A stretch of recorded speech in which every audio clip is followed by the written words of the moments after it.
dami ng Vietnam flags. At tinanong ko, Independence Day ba? At ang sagot, hindi. Ang sagot, very patriotic lang ang ating, very patriotic ang mga Vietnamese sa bansa nila. And ako, hopefully, it's also one of my mission in life na kahit pa paano, di ba? Pinanganak ako na everyone's talking about Philippine corruption. Tumanda ako, everyone's talking about Philippine corruption. Pinanganak tayo, everyone's talking about Philippine corruption. At magsisimula ang careers nyo, pinag-usapan pa rin ang Philippine corruption.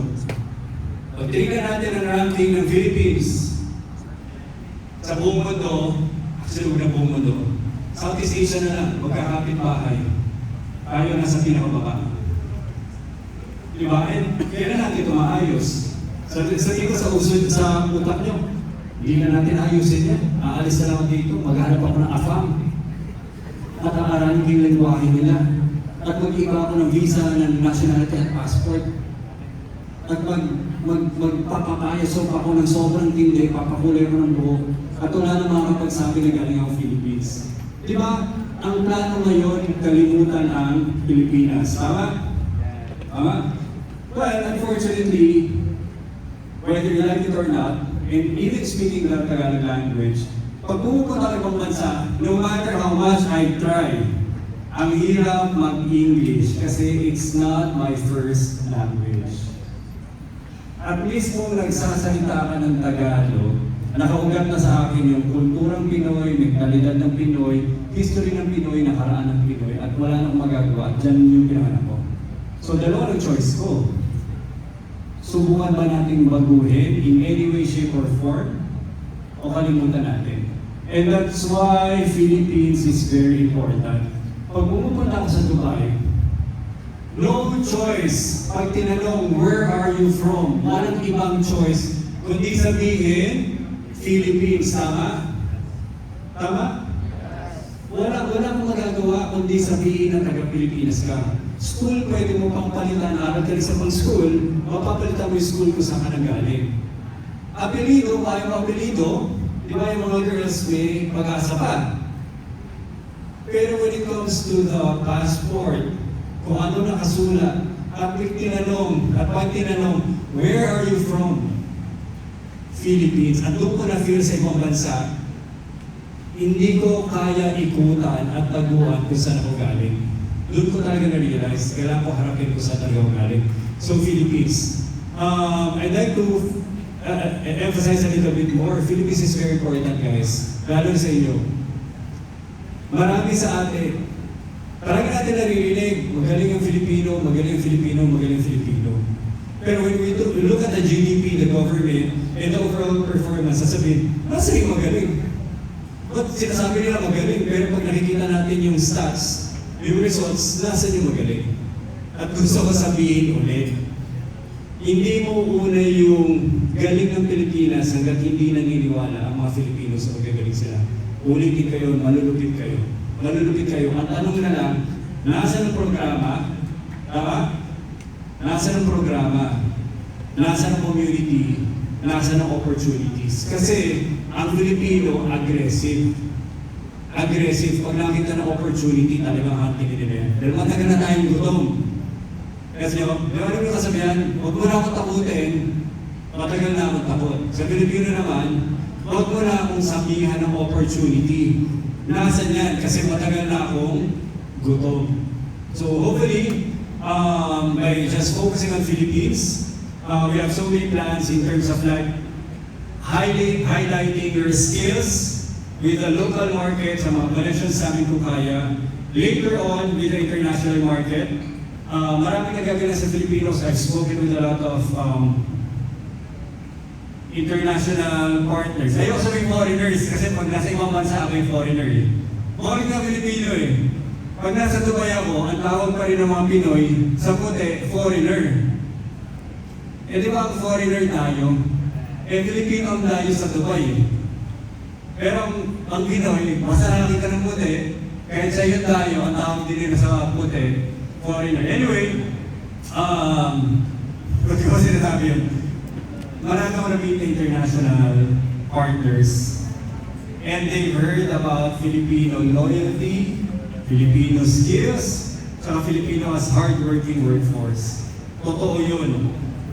Hindi lang nila makita yung iba at kayo hindi nyo rin sila makita. Hindi nila alam, Jonathan, nagtatago yung magagaling dito sa PTEX. May pupupulan tayo dito kaya hindi ka na makita. Anyway, so the idea would be to create a bigger platform, community platform na makilala tayo lahat. Okay, next slide. So, bilisan ko na lang. Okay, vision for Filipinos to dominate global AI and tech outsourcing. AI and tech outsourcing. Matagal na tayo nasa outsourcing industry ang Philippines for the last 30 years. We have around 2 million outsourced workforce BPO. Ano yung BPO? Call center, BPO, back office processing. 2 million Filipinos ang nagsusupport nun. Parating ng AI. And it will be the same thing. Maraming businesses na hindi mag-hire ng engineers, developers sa bansa nila kasi mahal. Kasi gusto nila hanapin yung mga AI workforce sa Philippines. Pero ang question, nasaan? At ang sagot, nasaan? Nasa TICP. Pag hinanap nila kung nasa yung malulupit na AI engineers, kasi ayaw nila mag-hire sa local country nila, sa Europe, sa Dubai, sa US. Maghanap sila sa Philippines, pero sa lahat ng Philippines, ang dami scammer sa online. Paano ba sila mahanap? Ano sagot? Nasaan sila? Nasa TICP, Tech Internship Community of the Philippines. Galing. Thank you. Next. Vision. I-aggregate natin itong tatlo. Tech Talents. Nasa yung Tech Talents? Kasabay. Tech Talents. Ano ba ito yun? Hindi naman pala naman ako talent. Okay, Tech Talents. Lahat tayo Tech Talents, okay? Pangalawa, Tech Vendors. So, kahit pa paano we have the personal relationship with the tech giant vendors in the Philippines.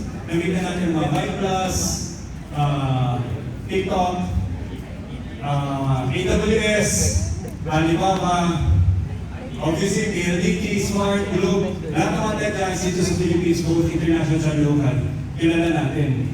So, we will aggregate them para yung tools natin competitive.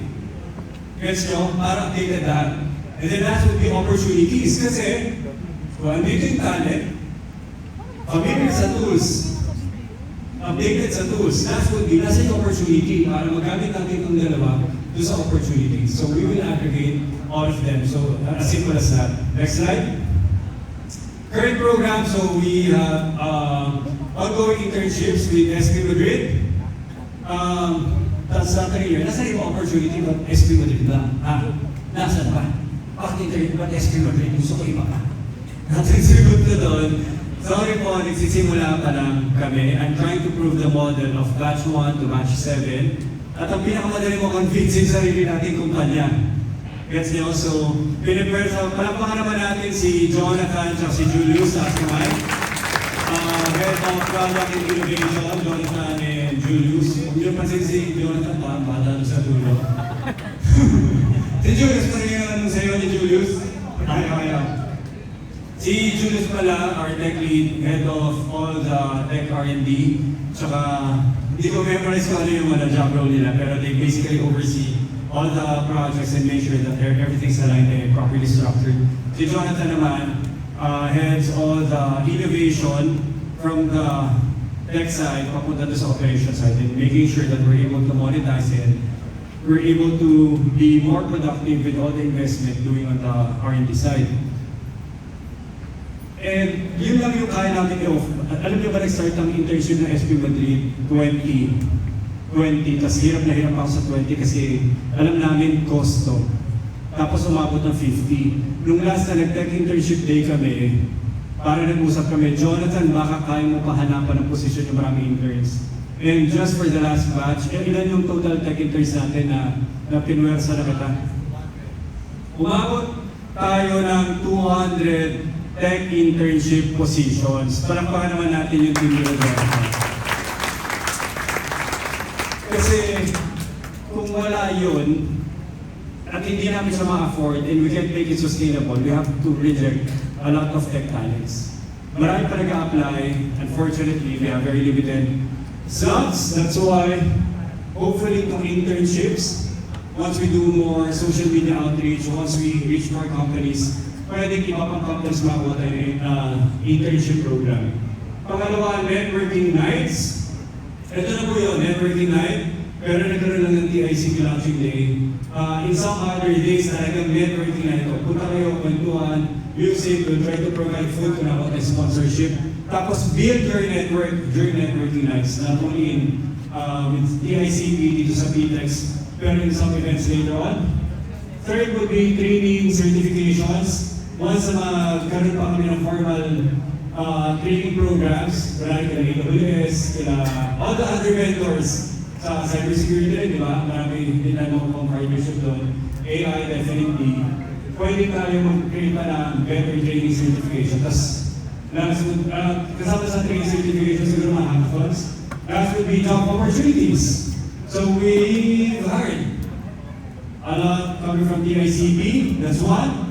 Pangalawa, maraming galing sa programa na nakuha ng magagandang salary after. Marami rin nakuha ng magagandang salary after. As in, I'm sad to see them go kasi we've invested a lot. But at the same time, I'm very happy. Kasi kung doon ang slots namin, hindi kami makakapagpapasok na bago. So yun talaga, siguro it's part of life. Next slide. Internship highlights, cutting edge tech projects. We spend a lot of cutting edge tech projects, yun na lang. Either from computer vision, i-discount na lang, mga computer vision ginawa natin, large language models, data labeling by the millions. We process millions and millions of data, only an advantage that we own the operations. Millions and millions and millions and millions of data pinaprocess natin. At iba ang trabaho when you process millions and millions of data. Kasi it's not just a matter of like optimizing your query, pero it's also on the infrastructure side. Ang gagawin ng infrastructure to basically host those data and power the compute behind it. Iba ang level of operational workflow when you process millions and millions of data. Agile team environments, syempre the framework is very important. It goes back to the program. Hindi marami kasi nag-intern na wala namang proper agile and framework environment. So, pag ginawa yung trabaho nila, parang tira. Pero when they go for bigger companies, tatanungin nila kung familiar with the agile methodology. Diba? So, very important yung program kasi yung pagpunta niya highly structured. And last but not least, limited access to AI tools.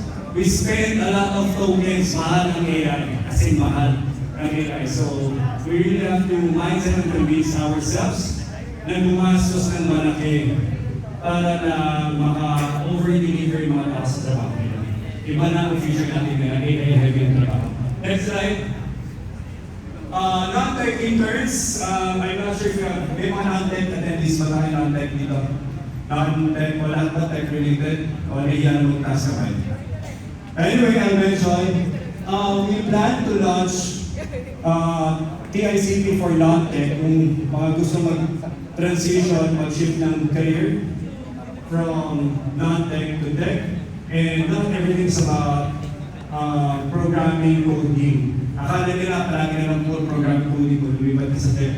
But hindi nila alam, very important sa tech world, project management, product operations. So anong product operations? Product operations, meaning you understand the product, you understand the purpose of the product, you understand the business, and you talk to developers, consumers, and stakeholders kung paano i-develop yung next na mga needed iteration for the product. At hindi ka program, hindi ka developer, ikaw yung nag-iintindi ng environment. Ikaw yung nag-iintindi ng iba-iba pang users of the product, different roles, and you communicate it as a normal person. You communicate it sa mga stakeholders, siguro sa mga mag-fund ng project. You communicate it to non-tech leaders. At ang magagaling doon, not necessarily coming from tech, mga non-tech. Team leadership, given yung minention ko, and AI-driven workflows. inintindi nila yung project as a whole. Hindi nila tinitingnan sa line by line ng code. Kaya marami pa opportunity also for a lot of non-tech professionals to transition. Next slide. So how it started, siguro secret na discuss naman. So ito yung mga batches na, umabot na tayo ng batch 8. Batch 8 right now. Batch 1 is 2024. Batch 8, 2026, 2 years na pala. Wala ba naman natin, 2 years na pala tayo? We're already announcing the Quiapo community. Next slide. Okay, so ito yung mga previous batches natin. Ito certificate nila. Ito si Joseph. Grabe yung mga ngiti yun. Next slide. Next slide. Okay, ito batch 1, no? Batch 1 to. Wow, okay. Tingnan natin. Nasa na? O si Eman pala part ng batch 1, hindi ko alam. Eman. Si Lester. Actually, dapat nga mag-reunion. One of these days, magpahan na tayo. Reunion ng batch 1. Next slide. Oo, bro. Si Renea, ha? Si Renea. Renea pala, project manager lead natin. And mukhang mabait sa salikuran pero marami nang napagalitan niya na ano. Marami na napagalitan niya na leaders. Sila Joseph, next slide. And we have a lot of sports events din for our interns, mga IT group lalo. Pero kung isipin na po IT lang ito, tsaka boys, maraming events for non-tech. Next. And then, yung pala, grabe nag-lunch na kami, siguro kayo masagot ng Mobile Legends. Gulat ako, nung in-announce namin yun, grabe yung support. Tapos mga sumunod na linggo, puro puyat sila, namamaga yung mga mata, walang ginawa din mag-practice. Anyway, ML. And then we went to the UP Tech event, supported by interns. And then yun din, nagkaroon pa ng bigger exposure ang SB William in the Philippines to get more tech talents coming from the north side, kasi puro south na lang. Next. Ito, si Frankie, si Ezekiel, at si Hannah.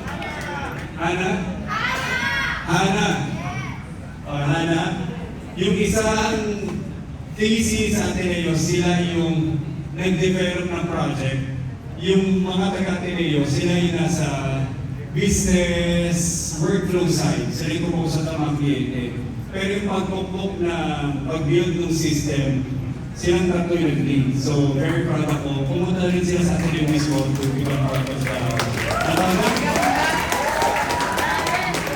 ano tayo yun? Presentation. Demo day.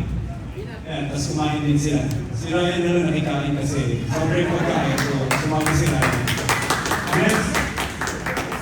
Okay, so, ngayon, ano nga kasi, nahirapan kami magkaroon ng pangalan every cohort na dumadating. Usually, by batch 1, 24. Kaya ang daming batches within the year. Hindi lang siya isang batch. Kasi usually, tech internship usually lasts for 3 months, no? 2 to 3 months. So, moving forward, magkakaroon na tayo ng batch name. Ito yung mga pangalan ng batch names natin. Next slide. So, ang Q1 batch, ang pangalan ay Tensor. Pagtatanggin, anong ibig sabihin? Mga ibig sabihin, sinatship na lang namin yan. Basta, PICT, meaning P is Q1, I is Q2, gets? C is Q3, and E is Q4. So, Tensor, Q2 is Ignite. Yan, tapos ang mascot pala, nag-conceptualize si Siren pala sa likuran, palakuhan mo natin. Yung designer talaga yung UXN. Q3 will be si 4. Parang feeling ko, alam ko pinapanood yung bata kayo sa ano yung pinakakarek niya sa bahay. So Q3 is 4 and Q4 batch is Brian. Pag Q4, paano official na sign natin ito? October, November, December yung ba yun ang Q4? Tama, di ba? So Q4 is Prime. So pagdating mo na January, mag-start ka pa ay Tensor. Okay. So ngayon, pag tinanong, anong batch ka, sasabihin mo, Tensor batch of 26. So, ganun siya sabihin para gasa natin. O kaya sasabihin, anong batch mo sa JCP? JCP ka? Wala rin, nagsalakad ka sa New York, di ba? Tapos may nakabangga ka. May EICP kang tattoo sa leg. Ganun kasi gawin. Hindi kasi siya, ano mukha ko kasi sa doon sa kilay. Sano. Pero, tinisip ko, anong batch mo? Diba? Ito siya. Nasa kabila pala. Core batch, core of 27. Meaning, batch 3, tama ba? Q4 batch, Q3 batch of 27. Next slide. So, ito yung mga characters natin. Tingnan natin kung mag-evolve. Mag-evolve pa ba ito? May evolve pa ba ito ang siren? Okay na yan. May mga magpa-power up pa. Next slide. So, more opportunities. Next slide. So, mag-open din kami for voluntary internships and community volunteers. Kasi usually, inopenan muna namin to for students, pero nakikita rin namin na ang dami nag-request for working professionals, career shifters, and that wants to do voluntary internships. And again, bakit na gagawin? Kasi it goes back. Having a tech internship program is very helpful in terms of creating that new career, new opportunities for yourselves. So yun, yan ang sabi ko, voluntary internships and community volunteers. Next. So for career shifters, we hear you, we are building you a way in. Next. More events. Networking nights, we'll try to do 2 in a month. And then yung batch score for 26 mag-kick off na July 2026, May, June, July. So right now, pwede na kami mag-process for the Q3 batch, July 2026. Coming soon, and then mga hackathons, magkakaroon ng hackathons. Hopefully, we get more sponsors, maraming pera, para mas masaya na may mga hackathon events natin. Next. Partnerships, training, certifications, mangyari yan in the near future. Next. And then, how we show up? Ano ba ito? So, magkakaroon din tayo ng mga merch na gagawin na specifically for TICT. Parang, di ba, we really represent our community in the brand. Next. So, first drops happen in Discord. Next.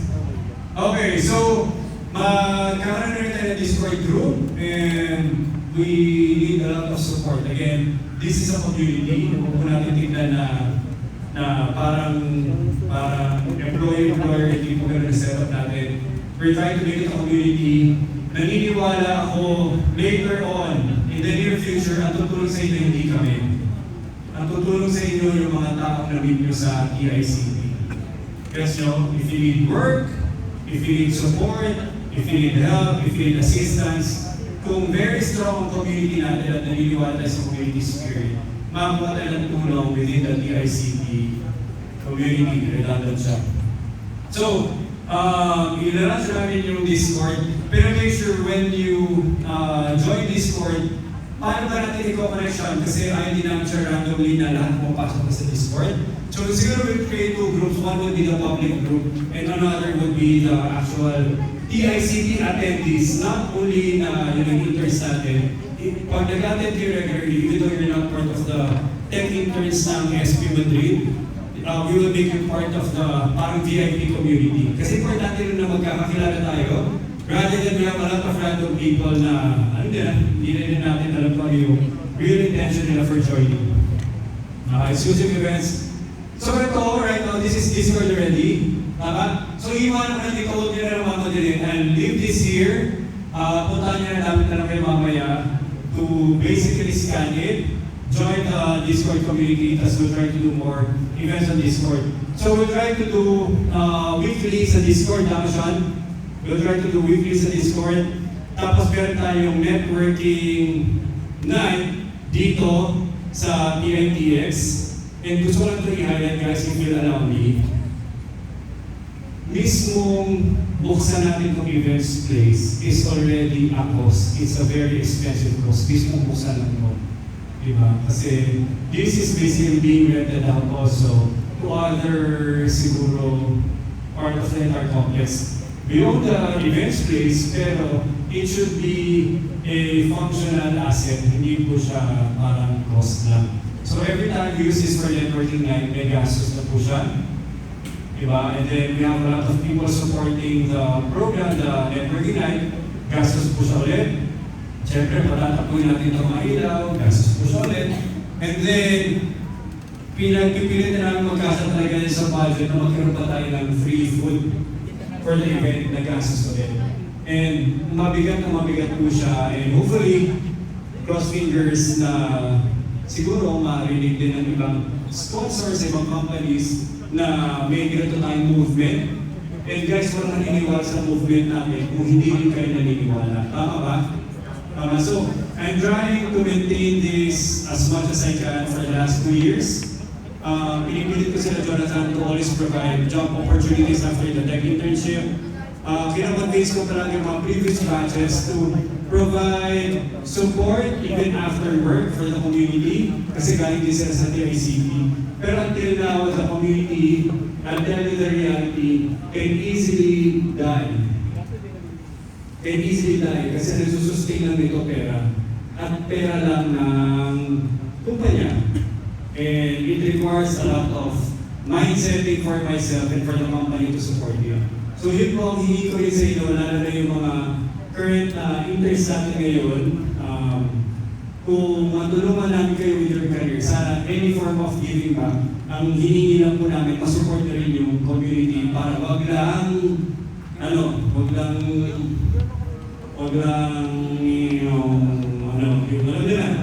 sumabog. Ano ko gusto ngayon? Sumabog? Anyway, so, support na lang po yun kasi I truly believe pag nagkaroon tayo ng ultimate na parang nagkaroon tayo ng momentum in terms of having the TICP brand very strong in the Philippines.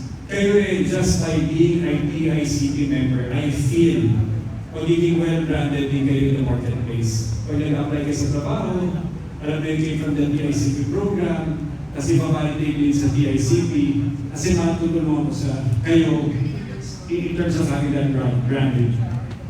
Before I end, siguro I'll finish with this. Ang pinaka-importante in terms of building your careers, I go back to branding. Branding. Importante ang branding. Bakit? Kasi it simplifies the person who you are, where you came from, and what you can do. Ulitin ko branding simplifies the person you are, who you are, and what you can do. Kasi pag sinabi mo na, for example, sinabi ko, Ian Madrid, kunwari hindi ako taga-Harvard na. Ian Madrid, ako na MIT. Ian Madrid, MIT, batch, kunwari sa dito, 2000. Yung kausap ko automatically, magpo-formulate na ng impression sa akin. Kuya Steve, nag-aaral sa ibang bansa, sa MIT pa, at ito yung year na graduate siya. So without talking, just for one sentence, nakuha yung credibility. And right now, ano ang branding natin? If you think about it, the closest branding that we have right now is our schools. Pero hindi ganun ka-competitive ang brand ng school mo. Ang susunod na brand na kailangan mo, saan ka rin trabaho?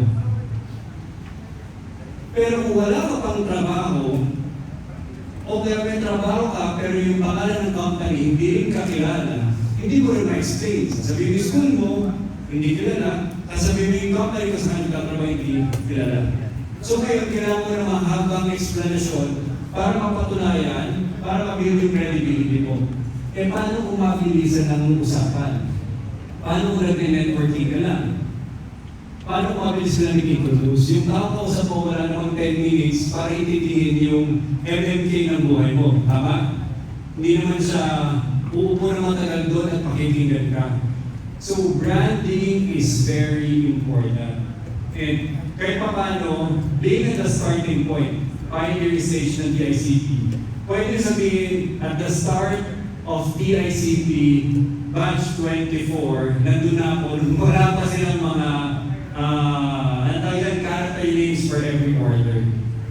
Diba? Magandang message na. And syempre, ang branding goes both ways. Tulungan tayo i-build yung brand. Tulungan tayo gumawa ng malaking brand.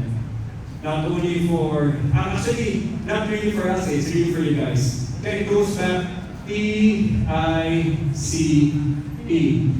Diba?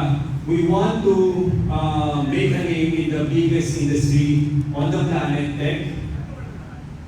I is basically start early with a very strong program. Tama? Nag-guess niya? Community, everyone helping everyone. And last, E. Filipinos first. Gets? So, sabihin ng TICT, Tech, Internship, Community of the Philippines. So, yun lang. So, maraming salamat. Enjoy the rest of the day. Okay, let's take it na natin mga tao. Thank you pala to our sponsors, SB Madrid, for always providing the funding, the budget, and the work. Okay po, our upcoming, ano yan, kasama kayo okay po, one of the biggest,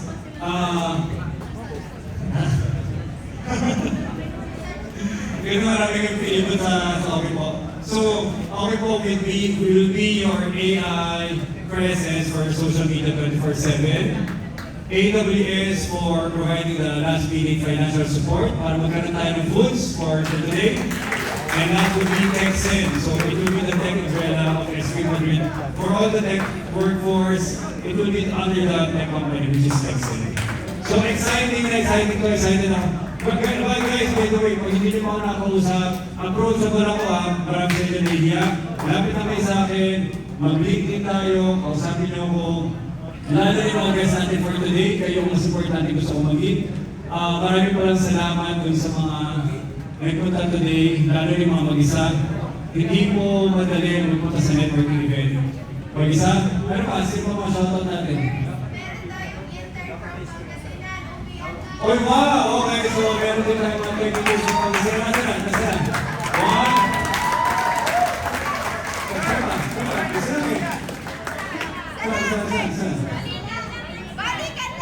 Balik, grabe. Kaya support sa mga TICT natin ng Pangasinan. Balik ka lang daw, nagmotor. Grabe ha. Sa mga nagasolina, nagpunta yan ha. So, actually, I'll provide transportation support. So, important yung presence nyo. Nasaan siya? Nasaan yung bibigyan natin ng house nila? Nasaan? Taas kamay.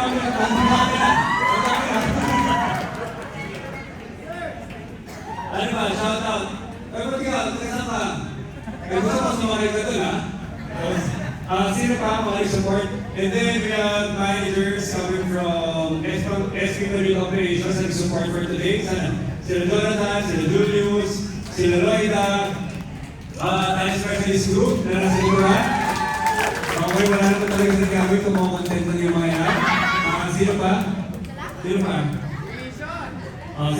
Si Sean for really, thank you.